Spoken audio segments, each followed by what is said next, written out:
Hello and welcome back.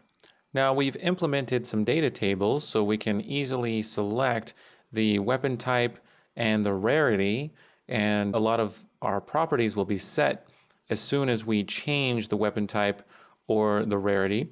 Now there are a couple of things that we need to adjust when it comes to using new weapon types.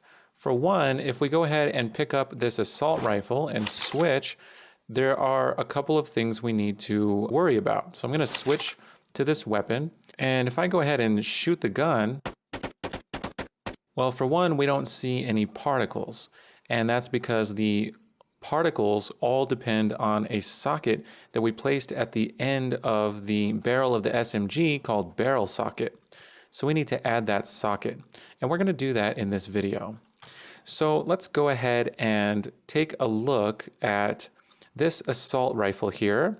We're going to choose the base weapon BP self, and right here where it says skeletal mesh, we're going to browse to this asset, and here we have our SKAR4. This is the skeletal mesh that we're using.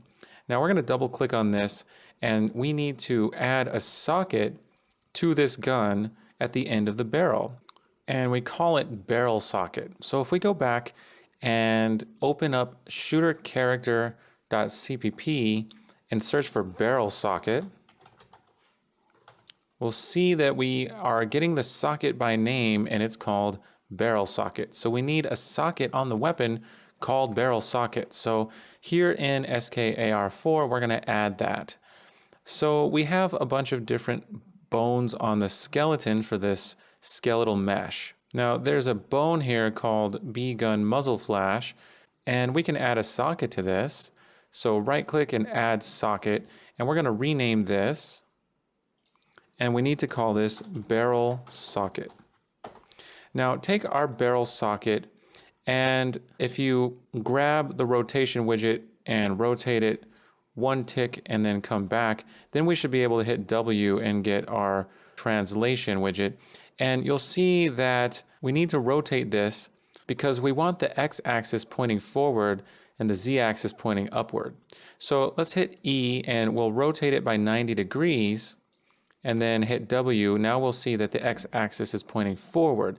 Now I'm going to hit E again and rotate it 90 degrees this way so that the z-axis is upward and the x is forward. So now our barrel socket is oriented correctly. So we can hit save, and now if we go ahead and hit play and grab this weapon and swap to it, we can shoot, and now we're getting our particles. So everything is working correctly. Okay, that'll conclude this video, and in the next video we'll finally get to that inverse kinematics feature where we're placing the left hand on the correct location depending on the weapon. So stay tuned, we'll see you in the next video.